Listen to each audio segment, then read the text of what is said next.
Good morning here in New York and konbanwa there in Tokyo. I'm Joshua Walker here at Japan Society. I'm going to give a few of our participants a few more minutes to get started, but I wanted to just be able to welcome you all. Thank you for joining us for this exciting webinar.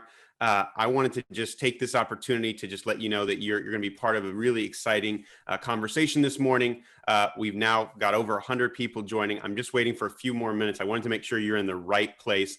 This is best practices in ESG, a view from America, Europe, and Japan. So I'm looking forward to a broader conversation covering the entire world today. With that, let me jump right in. Again, good morning from here in New York. Konbanwa to those of us joining in Tokyo, and of course around the world. Good afternoon to those of you in London. We have speakers from all of those locations. I'm particularly excited today to be talking about best practices in ESG. I'm not as smart as our speaker, so I had to look up that specifically ESG represents environment, sustainability, and governance, even though it's become shorthand for the way we think about the world and the way that we interact with it. Particularly in this moment of COVID-19, it seems like there's an acceleration of momentum for ESG, both here in the United States, but even more particularly in Asia and Japan and in Europe. So today we're going to take a world perspective, and we have Finsbury, a communications firm, to thank for that.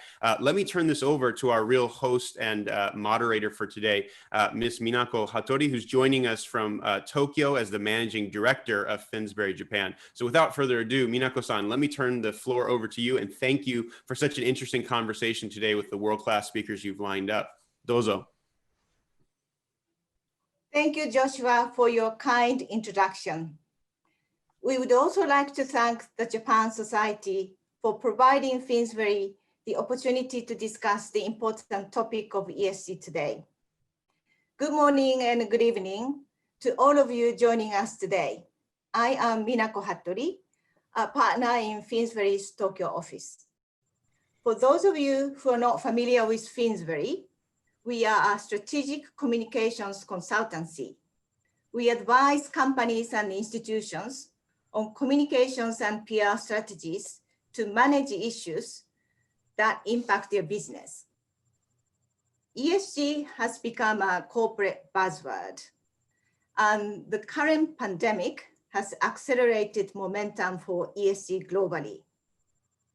Investors increasingly consider ESG factors when allocating capital. New regulations and accounting standards will force companies to disclose more detail about sustainable activities. Companies are required to address ESG issues in a more sophisticated way with the right strategy and with the right communications. Today, we will set the scene by taking the global perspective on the current trend and challenges that are emerging in this space. The aim of today's webinar is not to come to a conclusion, but to provide you with food for thought about what sort of factors need to be considered when setting an ESG strategy and communications. For today's webinar, over the first 30 minutes, our three panelists will provide views and insights from different regions. Then we will move to a panel discussion. Let me briefly introduce the three speakers we have here today. Our first speaker is Carl Goldberg, who joins us from Finsbury's New York office. Carl? How are you? Good to see you, Mina. Thank you very much. Carl leads the firm's US capital market practice. He advises clients on communication strategies around M&A, IPO, shareholder activism, restructuring, and crisis communications. Our second speaker is Ruben Yogaraja, who joins from Finsbury's London office. Ruben. Hi, everyone. Nice to see you today. Hi. Ruben is our head of ESG. He advises clients on communications around ESG strategy, sustainability practice, EU policy and regulation, and so forth. Our final speaker is from Japan, Nick Benesh. Nick. Hi. Greetings to everybody in New York. Nick is a representative director of a Japanese nonprofit, the Board Director Training Institute of Japan, and he currently serves as an independent director of Advantest. A longtime advocate of corporate governance in Japan, he played a leading role to propose the government to introduce a corporate governance code in 2013. His nonprofit institute trains directors and officers and advises as a consultant. The institute also provides data on governance at listed Japanese companies and also a system to make Japanese disclosure information accessible in English. Now, let's hear about the views from US. Over to you, Carl. Well, thank you very much, Mina, and thanks to everyone for taking the time to join the webcast today or this evening, depending on where you are at this hour. With all that's happening in ESG, this is a very broad topic to cover completely in 90 minutes. So for the overview from the US perspective, I want to just touch on 4 themes that we think describe the current scene in the United States and how it's likely to evolve from here. The first theme is the issue of stakeholder versus shareholder primacy and the general concept of corporate purpose in the US that is evolving. As many of you have seen, there's an ongoing national dialogue here around the purpose of a corporation and stakeholder capitalism, which broadly can be defined as the extent to which building long-term shareholder value needs to consider the interests of broader stakeholders, such as employees, customers, and communities, as opposed to just investors. And for those of you that are based in the US, there just is a huge number of articles every day that come out here in terms of op-eds and opinion pieces from all different publications, and CEOs, academics, fund managers, politicians are all a big part of this discussion that's been going on. It's been happening for a very long time, but the discussion today is being driven by, I think, companies and investors in a couple specific ways. On the company side, we're now about 14 months out from a statement that many of you saw was issued by the Business Roundtable, which comprises about 180 companies in the US. They issued a statement on the purpose of a corporation. And generally, what they said was that enhancing long-term value of the corporation needs to extend to the consideration of the interests of broader stakeholders in addition to those of stockholders. They still express a commitment to generating long-term value for shareholders, but I think what this really did was it is the most recent effort to reorient companies towards a more inclusive approach that benefits all of their stakeholders. So that was a very big event in the US on the company side. On the shareholder side, you had essentially a ratification of this by a number of large institutional shareholders, the most prominent example of which is Larry Fink of BlackRock, who endorsed the BRT statement with a letter of his own. And he argued also that the purpose of a corporation is, it's not the sole pursuit of profits, but it's rather this focus on other societal concerns as well. We're going to talk more about how this plays out in different markets, but the point is this in the US, this stakeholder versus shareholder primacy discussion is a major center of gravity around ESG investing and how companies engage with their shareholders. And as we go through the discussion, we're going to see how differences in how European and Japanese companies, how they define corporate purpose as being a big variable in how they prioritize shareholders and stakeholders in their markets. The second theme relates to the fact that we have essentially 3 crises that have been happening in the US: an economic crisis, the public health crisis of COVID-19, and the social justice crisis that was sparked by a series of police brutality episodes. But what is happening is, as a result of that, while shareholders are very much focused on the E and the G, the environmental and governance aspects of ESG, what has happened over the last 6 months, as in part because of the COVID-19 events, has been an increasing focus on the S within ESG, the social issues. And a lot of these issues relate to human capital. So this is things like labor standards, wages and benefits, workplace diversity, board diversity, pay equity, and those kinds of issues. We should note that the social issues tend to get the most media attention, certainly in the US, but between the Black Lives Matter movement and the disproportionate impact of COVID on disadvantaged populations in the US, the social issues are taking more center stage.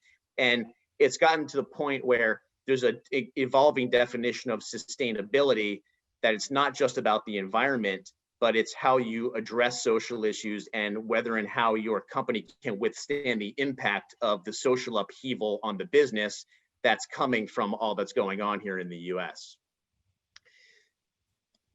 There's growing attention from regulators and investors on how companies address and disclose these human capital measures.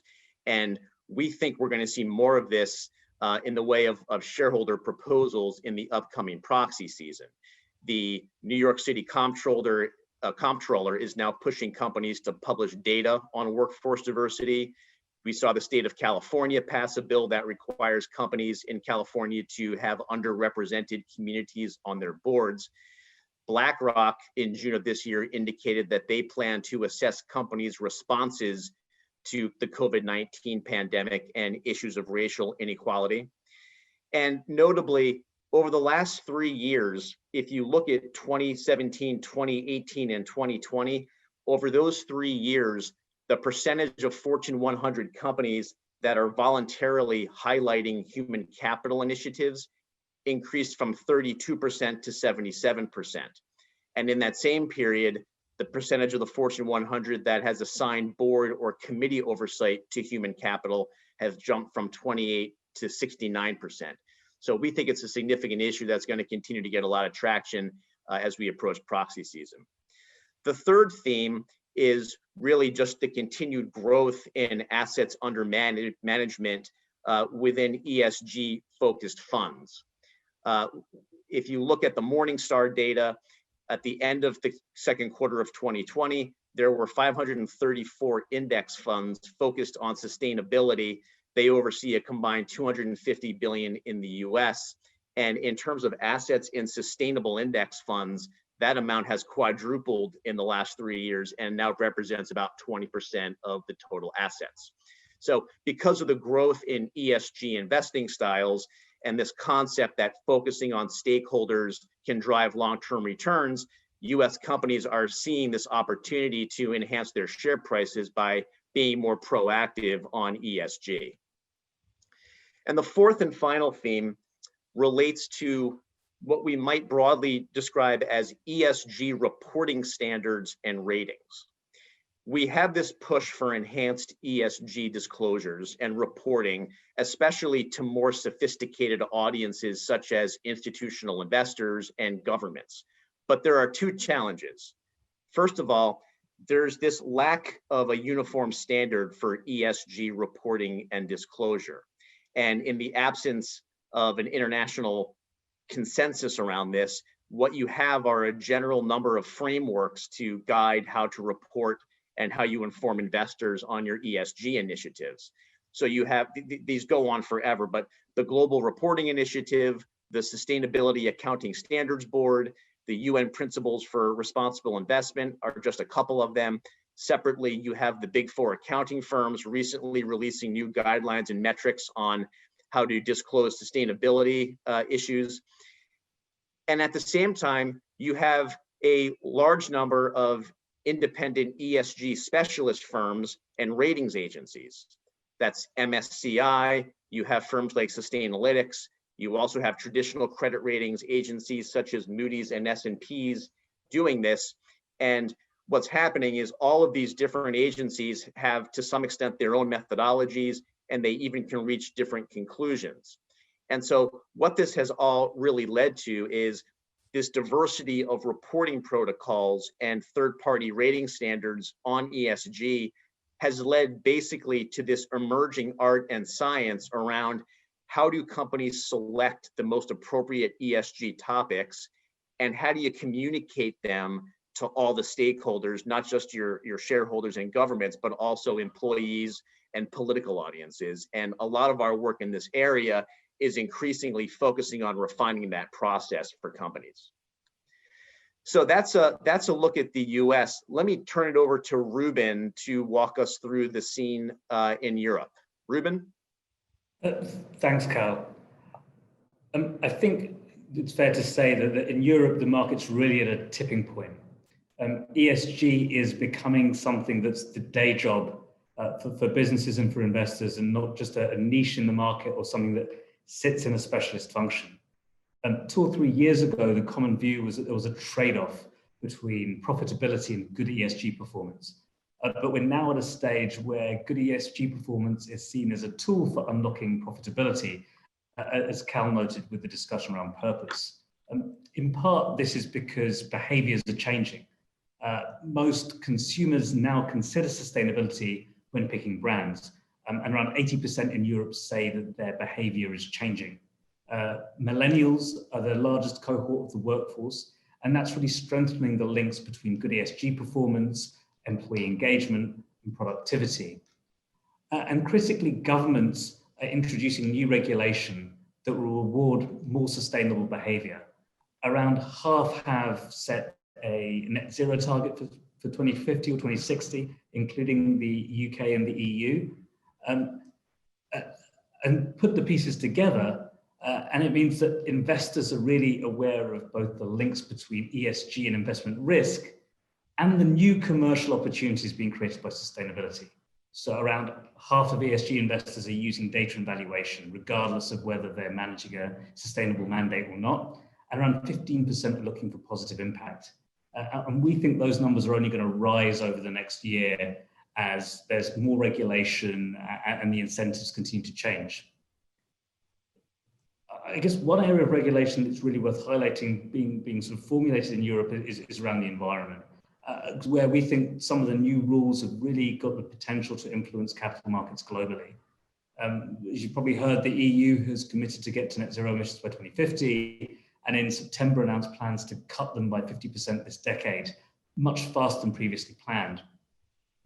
To support this, there are a range of measures in development: the Green Deal, the Sustainable Finance Initiative, and these are being designed to really channel investment into sustainable activities and help European businesses become world leaders in clean products and technologies.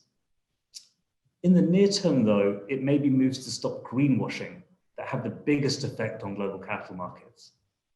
The EU has developed a taxonomy to define what counts as a sustainable activity on a measurable basis. To comply with those standards, an activity needs to make a substantial contribution in one of 7 areas and do no harm in the rest. And there are quantified thresholds set by sector. So this really counts to green economy activities like energy efficiency or renewable power, but also to sort of heavy industry. So the taxonomy defines how little CO2 is needed per ton cement production should produce to be considered sustainable. Now, we're already seeing analysts and investors use these rules to assess which companies are well positioned. They're looking at how much revenue, capex, or cash flow come from taxonomy compliant activities. And that sort of analysis is going to make it much harder for firms to portray themselves as green just because they have a green product or a green project. And it'll ultimately result in a much greater shareholder focus on how capital allocation, product strategy, and regulatory strategy incorporate ESG issues. We think this is going to be a bit like GDPR. It's European regulation that feels a bit obscure, but ends up being adopted everywhere as global institutions operating in the UK, the EU, look to apply the same rules consistently across their organizations, and other governments say, well, you know what, rather than develop my own rules, I'm going to draw the best from Europe. And the disclosure rules are just the beginning. The kind of climate action that the EU wants will only happen if carbon prices rise significantly. But policymakers here are acutely aware of the risk of just exporting Europe's carbon emissions overseas. And so there's growing talk of how carbon pricing might be applied to imports, and that could really change the global trading landscape. Social issues are also on the rise, and it's clear they're going to be very hard to manage. As Cal noted, COVID-19 has really focused minds, but it's fair to say there is less consensus here on what needs to happen than there is on environmental issues. And national factors remain extremely important. For example, in France, it's illegal to gather the sort of ethnicity data that the big US asset managers are calling for, and some US states are calling for, as Cal mentioned. But I'd say that just like with climate change, large companies are increasingly expected to take accountability for social issues across their supply chains. In fact, the EU is planning legislation for next year that will require companies to identify, manage, and disclose the human rights and governance risks associated with their businesses. And these are likely to apply to both EU-based companies and businesses exporting to the region. Now, as Cal mentioned, issues like this drive huge media attention, and they have a profound effect on company valuation too. For example, this summer, Boohoo, which is a fashion retailer based in the UK, saw its shares fall 40% after the media uncovered examples of workers based here in the UK being paid less than minimum wage. Partly that's because investors are worried about the consumer response, but it's also because these sorts of supply chain issues really raise questions about corporate governance, risk management, and corporate controls more broadly.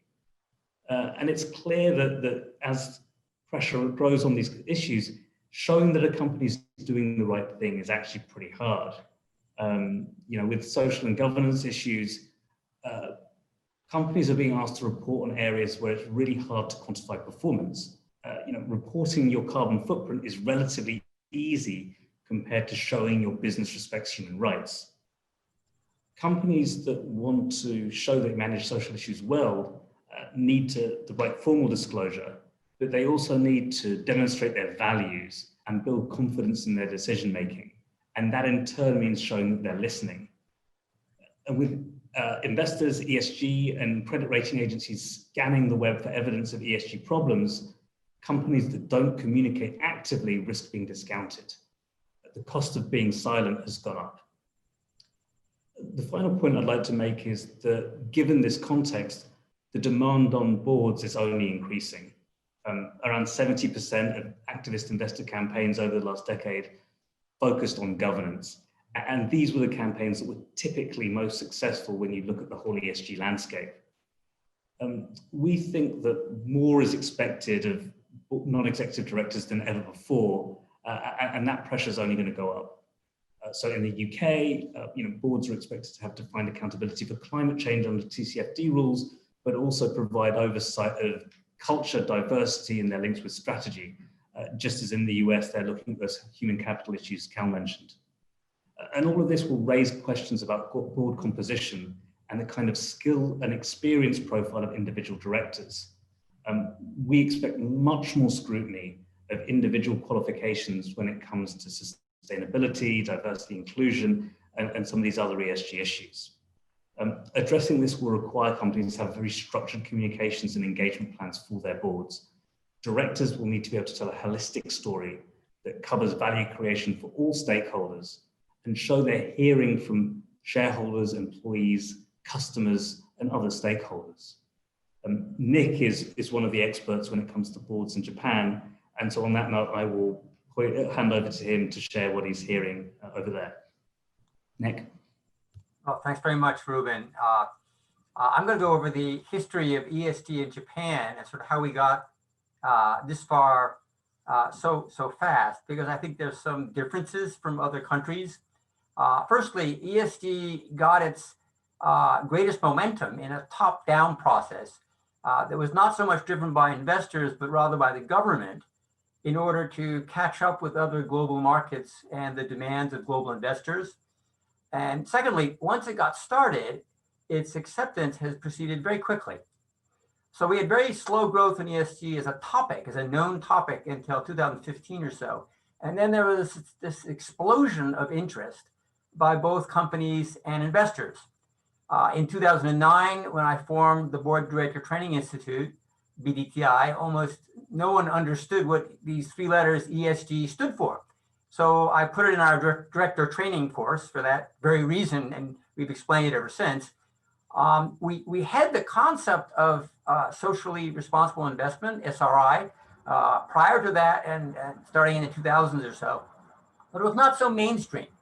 And but in 2015, with the advent of the Corporate Governance Code and the Stewardship Code, there's been an explosion of focus on ESG here. The explicitly stated goal of the Corporate Governance Code itself is, quote, sustainable growth and the creation of mid to long-term corporate value. But it also requires, quote, the appropriate cooperation with stakeholders other than shareholders. So it talks about stakeholders as well. And when the Stewardship Code defined stewardship in its most recent revision, it explicitly referred to constructive dialogue, I'm quoting again, dialogue based on knowledge of the companies and consideration of sustainability, including ESG factors. So the Corporate Governance Code and the Stewardship Code gave Japan's huge national pension fund, one of the largest asset owners in the world, a platform to make ESG a centerpiece of its investment policies. And advocating for ESG made it more easy for the GPIF, the National Pension Fund, to refer to governance, given the sensitivity that governance had previously had in this market. You have to understand, of course, the GPF is viewed by fund managers and other institutions in Japan as sort of the gold standard to follow. All the fund managers, the large ones, want to be hired by the GPIF because it has so much money. So, of course, their focus on ESG had an immediate impact that was very strong. And a rocket has taken off ever since 2015, partly because it was government-led, but also because ESG's stress on sustainability, I think, is very easy for Japanese people to understand. And I think this has to be really considered a societal change that has occurred in the last 6 years or so, last 5 years. There's just an explosion of mention of ESG in articles, books, seminars, events, daily references to sustainability. I was hearing the words from a CEO just today. You could say that the Governance Code and the Stewardship Code injected the concept of the need for profit and growth into daily culture, while they also injected a more objective version of sustainability into the investment world in Japan, which had been and still is rather short-termist and relationship-oriented. And in a way, to me, it's not surprising that this could happen so quickly in Japan, and it probably will not be surprising to many listeners, because traditional post-war stakeholder capitalism, that's when stakeholder capitalism arose in Japan, it's post-war. In that construct, people want the company to exist forever. And they have this Japanese concept of gomeiwaku, which is sort of that you should not bother your neighbors in society. This etiquette, you might say, in society fits very much with the concept of shared value in ESG. I think it's very interesting to note that Japan is now focusing on the G, the governance and profit aspect of ESG as much as E and S, just at a time when the United States is waking up, you might say, almost to the needs of stakeholders in a more visible way. And so each country is sort of tending to its relatively weaker areas, like two sort of pendulums swinging in opposite directions almost. I'm often surprised when I meet my friends from the US and we have this discussion. I see this phenomenon. So where do Japanese companies stand on E, S, and G criteria? Well, generally, I'm not an ESG scoring expert and don't pretend to be, but in general, Many Japanese companies are at a superior level globally, relatively superior, in terms of the environmentally friendly aspects, the E. They have low energy consumption, their carbon footprint is relatively low. They score high in some areas of the social quadrant. You arguably, believe it or not, have fewer scandals here than a lot of other countries, but not so high in some other S categories. Oddly, many of the areas in the social quadrant that need improvement relate to treatment of workers, especially treatment of part-timers or diversity inclusion issues, such as the unequal treatment of women and LGBT community. But Japanese companies also score relatively lower on things like off-site training, because traditionally they were so good at OJT that many of them have not adopted modern career planning and training methods. When it comes to governance, G tends to vary greatly between companies. Governance is the area where improvement is often most needed in Japan, and it's especially crucial because it's the driver of the E&S policies. It's the board which sets governance. And so it drives ethics and work practices in these E&S aspects. I would say that some Japanese companies need to keep in mind that ESG is not there as a construct, as a methodology, to provide an opportunity for them to talk about E&S a lot in order to avoid talking about improving governance.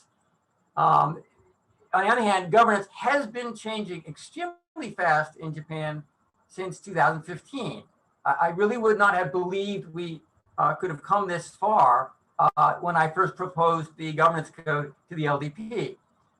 But having said that, in seniority-based Japanese companies that in 2010, 2000 had management boards dominated by management with very few or zero outside directors, things can only change so fast. And then again, we have 3 different legal structures here for governance at listed companies, which makes development of standard but informal best practices rather hard. As a result, for investment or international investors, identifying the Japanese firms with a good governance score or good governance quality is still not easy. And that is why my nonprofit, BDTI, focuses on training for both companies and institutional investors alike. It's also why we've created an AI-driven, automatically updated database and a platform that we call GoToData that brings all disclosure, all key disclosure on governance-related aspects at Japanese firms to foreign investors in English.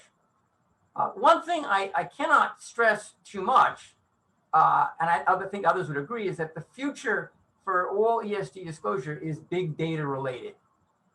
Analysis of companies will become much easier.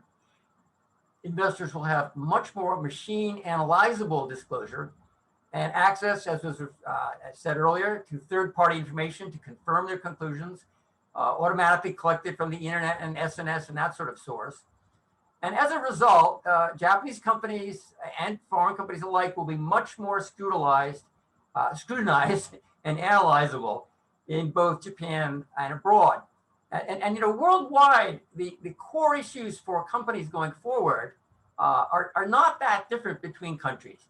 There's a tendency in any country, in Japan as well, to do box checking, as we say, without that much substance, and kind of think about what the rating agencies are going to say about us.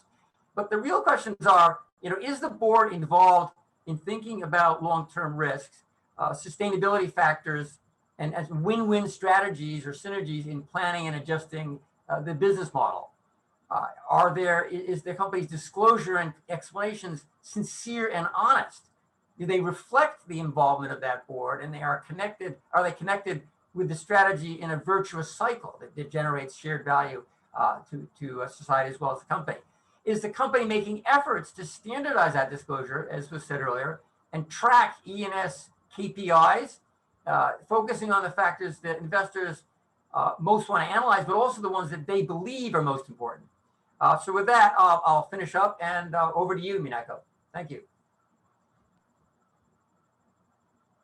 Thank you for your insights. Maybe your tick the mute. It was very interesting to learn that each region is building ESG expertise, each with a different focus and different approaches. Now, let's move to a panel discussion. I will ask some topical questions, and I have also picked up some questions submitted by our audience. So, firstly, let's start talking about the business roundtable. As Carl said, it has now been over 1 year since the business roundtable announced the purpose of cooperation. Many media outlets in Japan reported on this. What sort of impact has that announcement brought to each market? And how has this statement changed the market and social dynamism in your country? Carl, can you provide your observation first? Sure. I mean, a couple of key points, and I think Ruben's going to have an interesting view on this as well.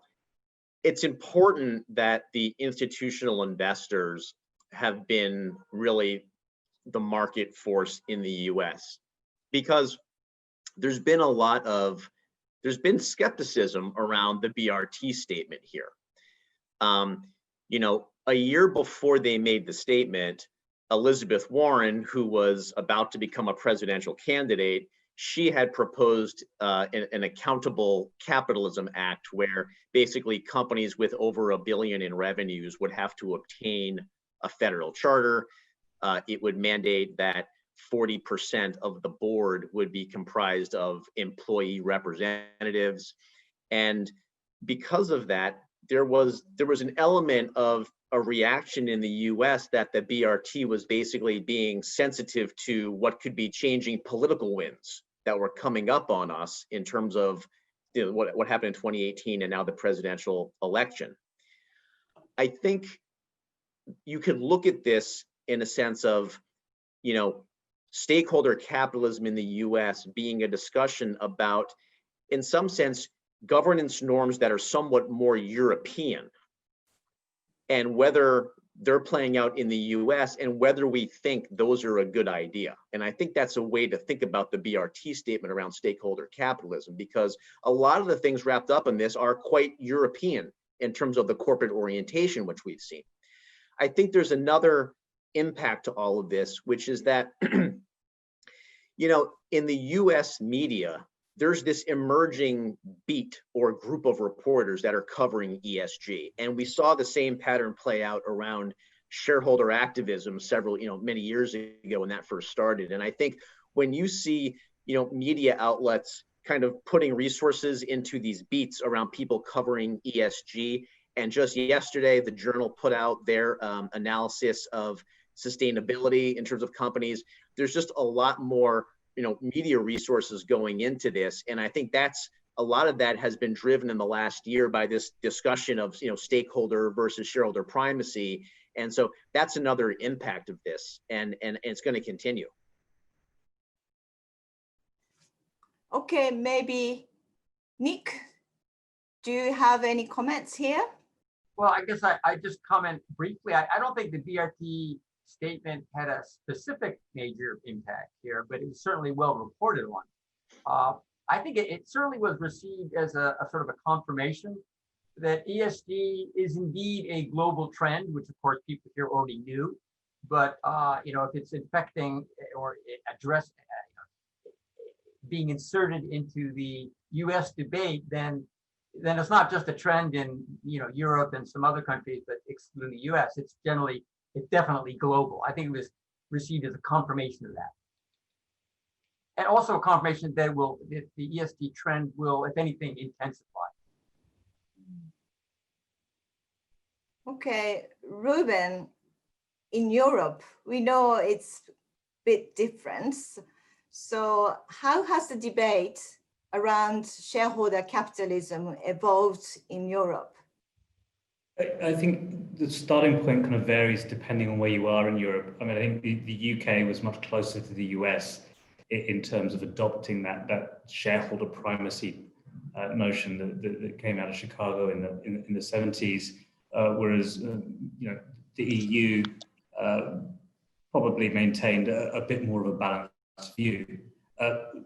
Both the UK and the EU have probably been further ahead also now in embracing ESG. So if you look at, for example, UK company law, directors' duties include this obligation to think about a business's impact on customers, on employees, on suppliers, on the broader community. And the codification of what kind of putting purpose into business means is now sort of filtering through into other places. So you know, the Financial Reporting Council here has talked about making that a key part of companies' annual reports and directors' duties. I guess what the Business Roundtable letter did was help further accelerate the mainstreaming of ESG. So the debate was evolving here, and the fact that the biggest US companies were now saying this is serious was really that confirmation that people needed when they were debating within their companies. You know, how quickly do we need to go? Could this reverse that actually this is here to stay and should be the basic planning assumption for businesses going forward? Thank you. Okay, let's move to the next question. This goes to Nick first. You told us that governance is the driver of E and S. So at the end of the day, G is the most important factor to get right. Can you expand on this? Sure. Governance, first of all, is a factor that has been proven to have the most positive, causative impact on stock prices or corporate valuation. Or you might say, as well, the absence of bad governance has been correlated more or less often post facto with blow-ups that crater or damage corporate valuation.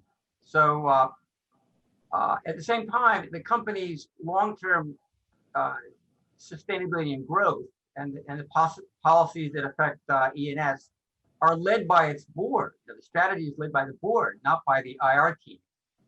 So if the board is not devoting, and 95% of governance happens at the board. If the board is not devoting quality time to developing or discussing trends, developing trends and thinking long term, and I mean, when I say long term, I mean 10 or 15 years plus ahead of now. In that case, if they're not discussing those things, then important topics and synergistic opportunities will get missed. The company's E&S disclosure may not be, probably will not be very sincere, just sort of greenwashing. So governance at the board level is the driver of the bus, you might say, ESG. And E&S are important passengers that get affected by the bus. But without governance, you're not going to have consistent E&S policies. Okay. And the company won't be sustainable as much as it might otherwise. True. What about Ruben? Do you have any comments here? No, I'd agree with Nick that governance is really what's going to underpin better environmental and social performance if that's what you're looking for, as well as being critical to shareholder value. I think this is one of the topics where we're going to continue to see a lot of national differences. So, in the EU, in the UK, it's very common to have a split chairman and CEO. That's not common in the US. In Germany, they've got supervisory boards that bring stakeholders on. So those national differences are going to be very different. And if you look at kind of some of the lessons from international development, there have been lots of attempts to impose or introduce good governance in countries or in organizations or institutions that haven't worked. And it's because you can't just recreate arrangements from one place seamlessly in another and expect them to be effective. You need to have the right culture around boards, the right culture around the rules. And that's going to be an increasingly important part of how companies seek to improve, to understand how you make this work in their own context. Right. Carl, maybe any views from US? You are on mute. My apologies, everybody.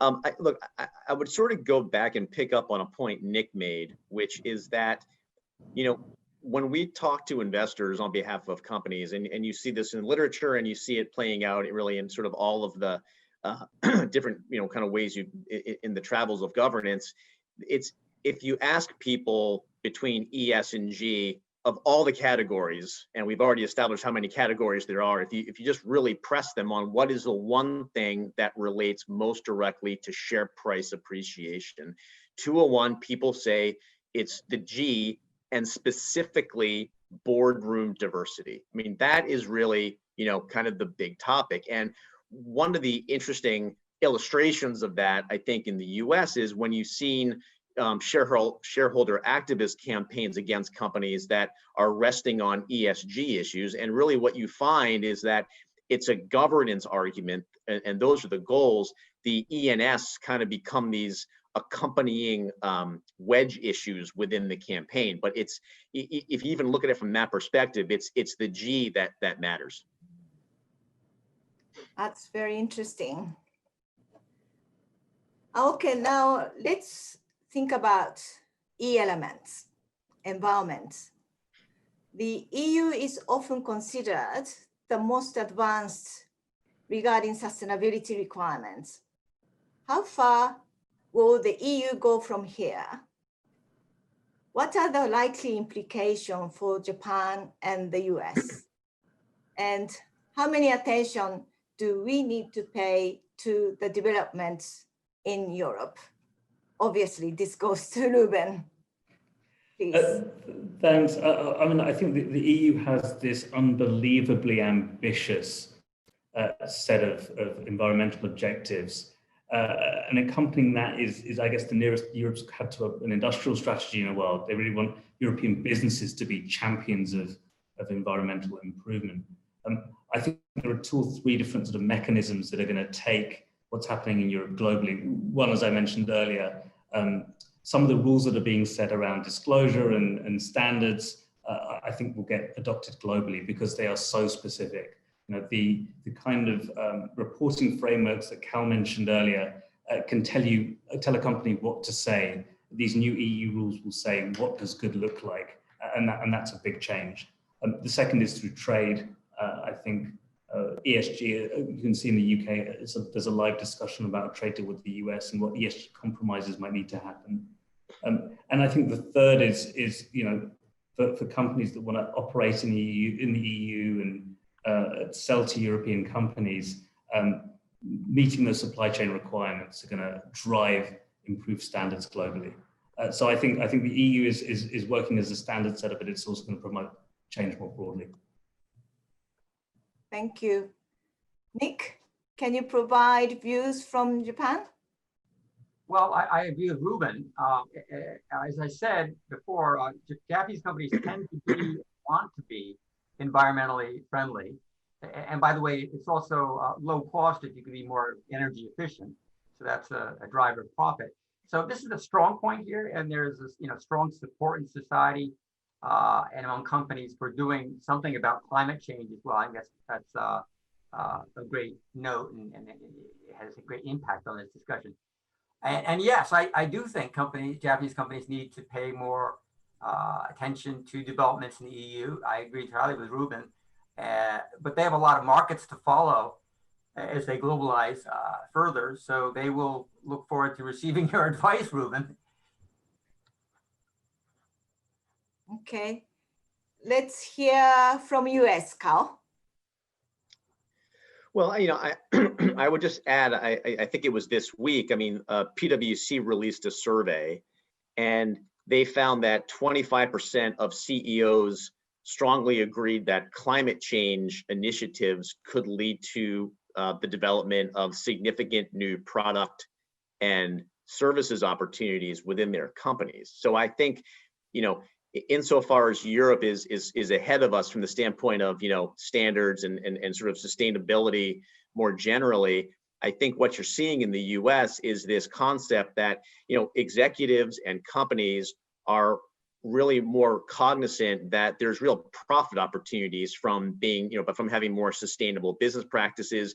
You're seeing some of that in industrial gases, you're seeing it in pharmaceuticals.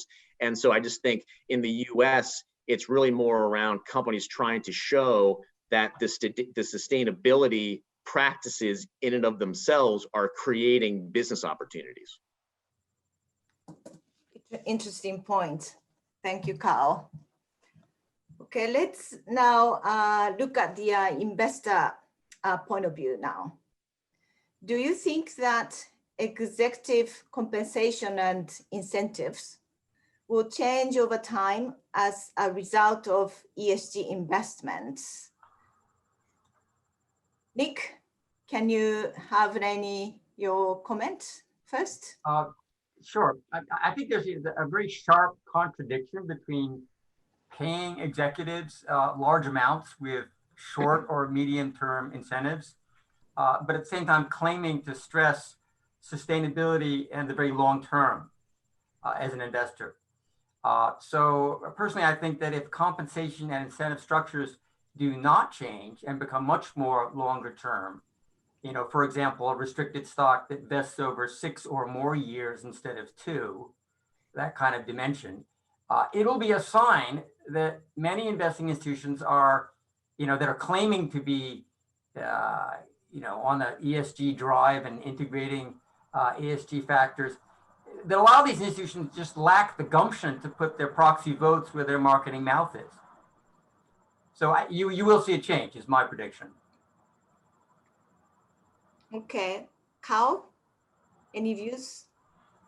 Well, look, I'm not sure that Ruben and I are compensation experts, but I think generally what we see is that you're already starting to see companies come out and say that their executive compensation is tied to some of these ESG and sustainability goals. I think the issue is really when you start measuring sustainability goals and corporate performance, you have very different timelines, right? So these sustainability objectives are going to be sort of 5-year targets, and you can't really measure performance just over that time frame in reality.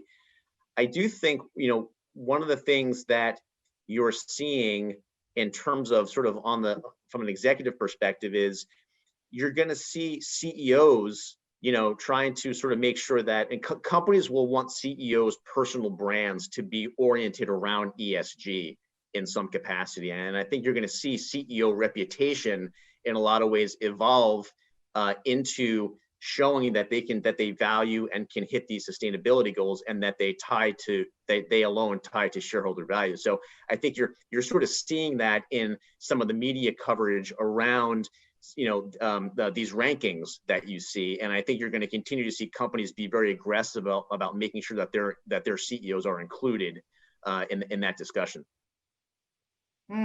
Interesting. What about European companies, Ruben? Well, I think to sort of build on Cal's point, when we work on ESG announcements with companies, one of the first things we ask is there going to be a link to exec pay? Because that's one of the things that really makes strategies credible. In an ideal world, you ought to be able to see this link between a company's defined purpose, which is how it creates value for all stakeholders. It's the E and S and G components that really make that happen and make it real, and exec pay. And you've started to see that most clearly, I guess, in the companies with the biggest scrutiny. So in oil and gas, in mining, very clear links to safety outcomes and now to decarbonisation outcomes and potentially sort of gender outcomes as well. So it's happening, it's on the way, but I think there is still a lot of work to do to refine what does good really look like, and how, when someone's being incentivized on a scorecard that includes 10 different things, you're really clear about what those links are between specific outcomes and pay. Thank you. Okay, now let's move to some other capital markets initiatives. How are companies taking ESG consideration into account in strategic initiatives such as M&A transactions? Until recently, market has been looking for M&A to enhance shareholders' value. But if we are seeing any changes, how does the market respond to this? Will this price into the transaction value? Maybe let's hear from Carl first. Sure. So look, I think a couple points. From a U.S. perspective, what we see is that ESG being part of M&A messaging, it's very early days, but it's coming. And if you look at sectors in the U.S. that have been active on the M&A front, such as technology, when you look at what those companies are saying, they're speaking more broadly to stakeholder benefits, increasingly beyond just the shareholder outcome. So I think it is, again, early, but it's coming, and you're going to see more of it. I would also just point that something has been happening, at least episodically in the US, which is that this year, there were examples where you had politicians coming out and making statements against a transaction that was rumored but not announced yet.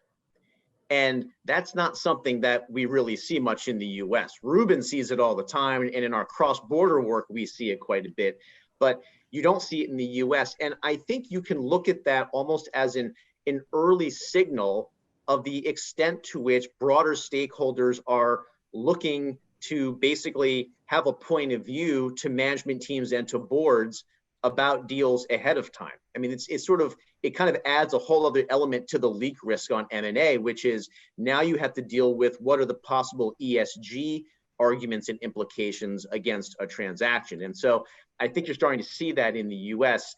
We see it a lot in cross-border deal work in terms of US, UK companies. I think what's relatively new is you're starting to see some of that stakeholder messaging and language bleed into US M&A transactions domestically.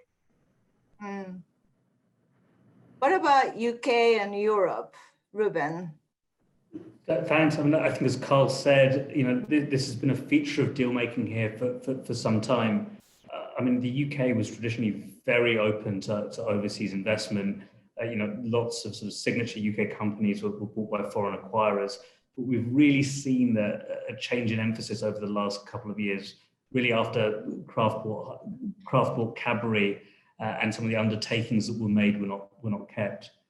So you're seeing much more political scrutiny, you're seeing much more stakeholder scrutiny, and from the perspective of making the investor case, you can see how making a value case is going to have to firstly lean on how you think of ESG in value creation terms, but B, you're talking to the stewardship teams and the governance teams of investors who are also looking at your climate exposures and your policies. So the decision makers are also coming together there.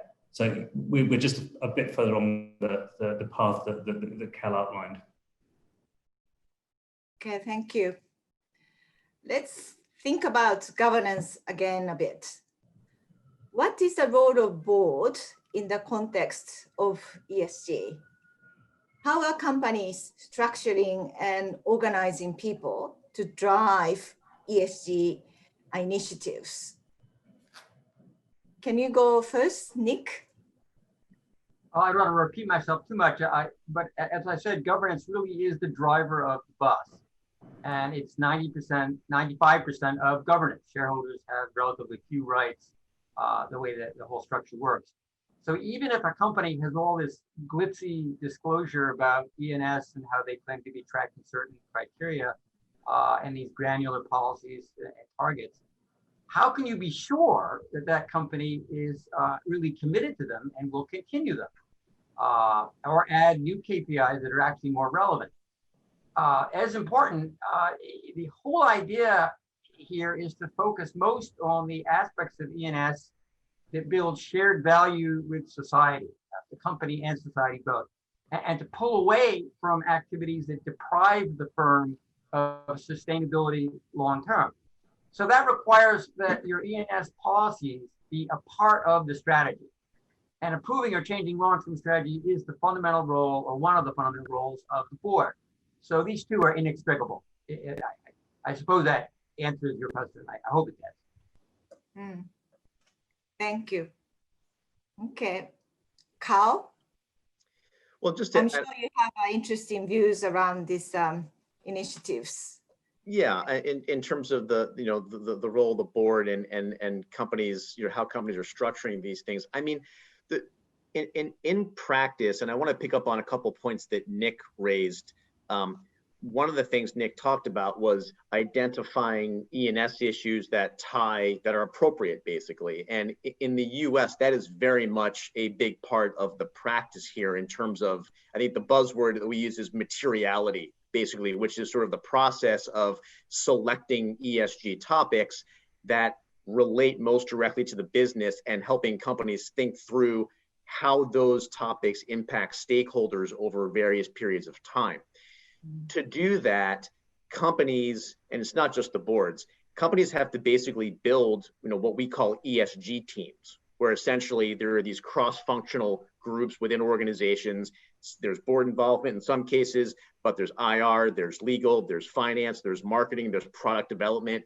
And I think one of the challenges for companies, when we work with firms in this area, a lot of it is about making sure that the right people are involved in the ESG process in terms of determining topics and being able to really forecast what the big issues are going to be. So I think in some sense, a lot of this is around building the teams that have to actually do this for the companies. And that's really where we are, in the US and I think some of these other markets. Other markets in Europe, Ruben. I think we work with a range of companies from very big established companies that have large sustainability teams to sort of smaller companies that are just putting the building blocks in place. But I think to Cal's point, there are a couple of challenges that are always faced. I think the first is turning a very broad ESG or sustainability agenda into a series of priorities. And then the second is overcoming the sort of natural silos that exist in an organization or come from functional specialization, so that you can take a holistic view that draws on, we understand what's happening in the capital markets, what our consumers are thinking, what policymakers think. And so really the board has a couple of roles there. The first is by providing that leadership, it becomes easier to overcome some of those silos. Secondly, I think the discipline of converting what a sustainability team does into an agenda for a board helps with decision making. And I think thirdly, as part of an annual sort of board planning process, thinking about the strategic risks and opportunities for the firm, providing a comprehensive view of ESG issues and what stakeholders think into that process can then help shape the rest of the strategy development process. So I think the board role is critical, and we're still working through exactly how best to structure the process that sit around the board to make sure it's as effective as possible.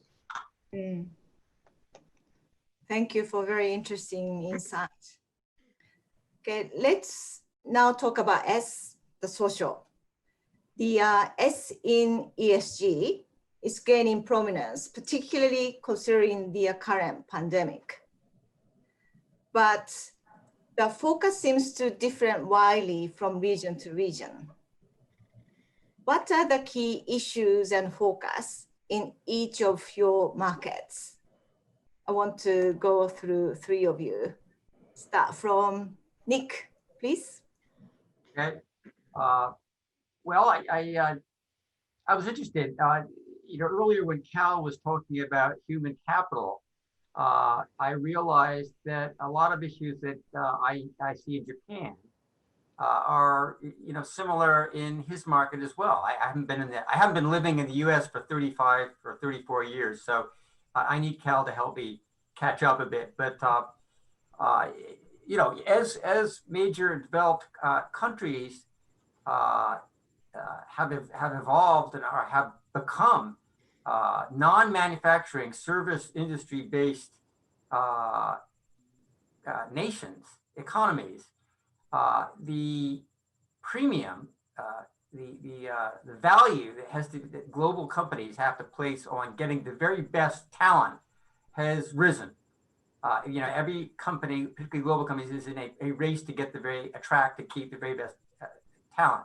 So in Japan, with its very tight labor market, which is shrinking and getting even tighter, two topics in particular have become very important and will become more important. The first is diversity and attracting, keeping women. And the second, and foreigners, I think equally or even more important in many cases to global companies. And the second is work-life balance. Young people here are not at all like the Japanese employees that I first met when I came to Japan in 1975. So I was interested that there's probably a lot of similarities here, more than you would think in the various markets. Thank you. Maybe Kao, you can provide picture in the slide. Yeah, and just to pick up on Nick's point around human capital, I think one interesting case around this, at least in the US, has been all of the public discussion amongst companies and CEOs around racial justice. And you can look at this in almost two phases.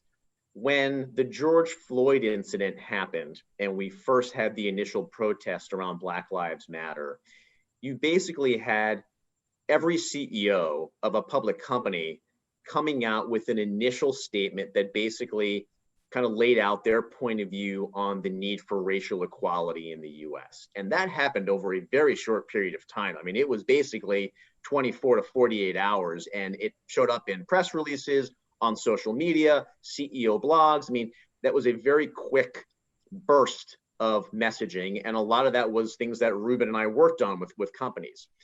Now where we are is they're in this second phase, which is, okay, what are the long-term policies we're going to put in place around diversity, to Nick's point, around racial justice issues, around pay equity, and what are those policies going to look like long-term?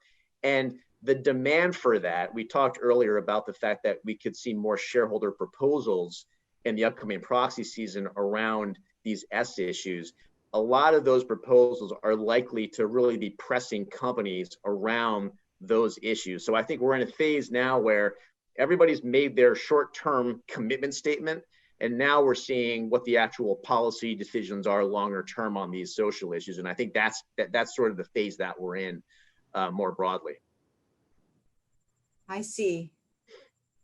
Maybe some European companies view from Ruben, please. Thanks. I think a lot of the issues that Cal mentioned are playing out here around race and identities more broadly. But I thought it might be sort of worth just taking a look forward at what we expect to see coming down the track. I think the first is inequality, and particularly inequality in terms of wealth and attainment for young people who've gone through the COVID crisis now, but may have, even then if you look at millennials who are hitting 40, have much less wealth than older generations. I think there's going to be a huge discussion around tax. Governments are really extending themselves to fund their pandemic response right now. And when they look around the world at how they can help balance the books, it feels like big companies are going to be a target there. And in particular, some of the multinationals that have been able to reduce their tax bill by structuring themselves in a certain way. And thirdly, I think issues around employment and AI, which link to what Cal was saying about human capital. We're heading into an unemployment crisis. There were already big questions around how do you retrain and reskill workers as technology changes, and what is the role of the private sector doing that versus what government does. I think that they will be some of the issues that will test CEOs, but also test the ESG agenda as a whole in coming years by really sort of picking at that point, are you creating social value, and is that consistent with shareholder value? Thank you. Now, Carl, you pointed out that under COVID, in more companies in the US, when you look at their open letters from CEOs, the first phrase goes, our top priority is protecting the health and safety of our employees and their families. You said, This comes before any messages about the business outlook or investor concerns. My question is, how do investors consider and evaluate this? And how long is this trend expected to continue? Carl? Sure. Can you? So I just to recap, I think what Mina is saying, I think the reference is basically, if you look at the statements companies made in March, whether it was during the initial phases of the pandemic or in their, in some cases, pre-announcements to earnings, and in their actual earnings announcements that we saw coming out of for Q1. Many of those companies that we worked with, they essentially, it was important for them to basically make more of these statements around the fact that they were oriented around the health and safety of their people, even before they started talking about the projected impacts on their business. And that was a really big trend, I think, coming out of that. And you have a similar pattern that we just talked about in terms of this rush to issue statements around diversity and racial justice issues. I think I would just kind of raise one more point around this, even beyond the investor piece, which is that part of what this shows you is the rise of employees as a really critical stakeholder within ESG. And there is actually there's this sort of school of thought in the US around that we should rename ESG EESG, because employees should have their own letter within the vernacular of ESG. And I think what's happening is employees are looking to their companies for leadership.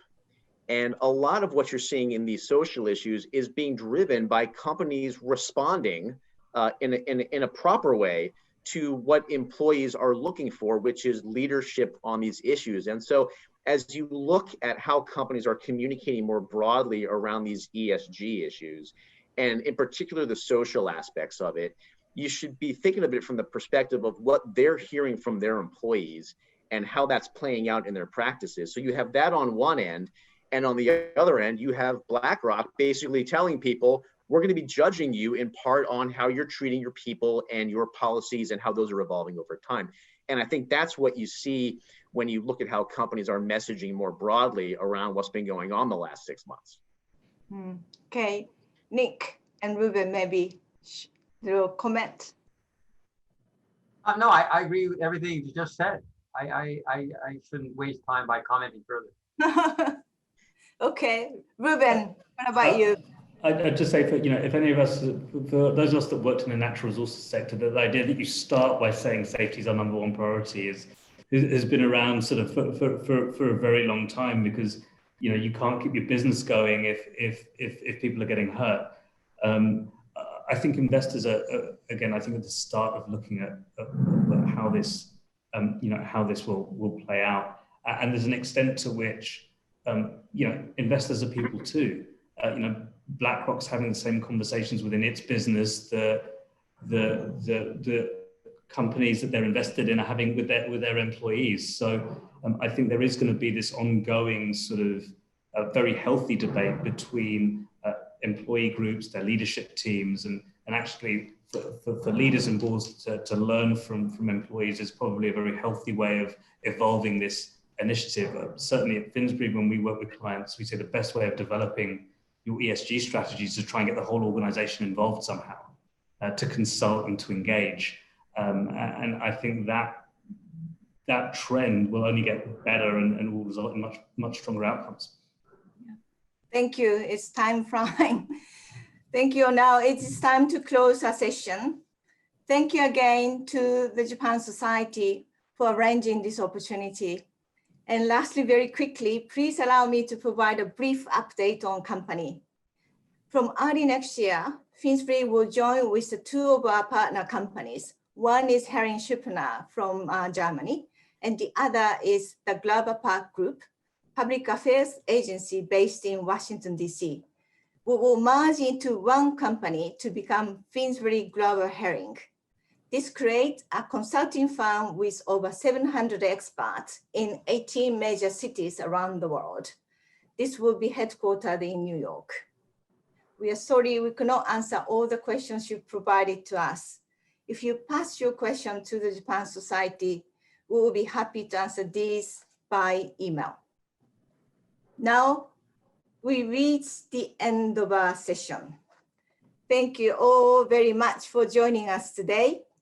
For those starting your day, have a very nice day. And for us, it's good night from Tokyo. Thank you very much. どうもありがとうございました。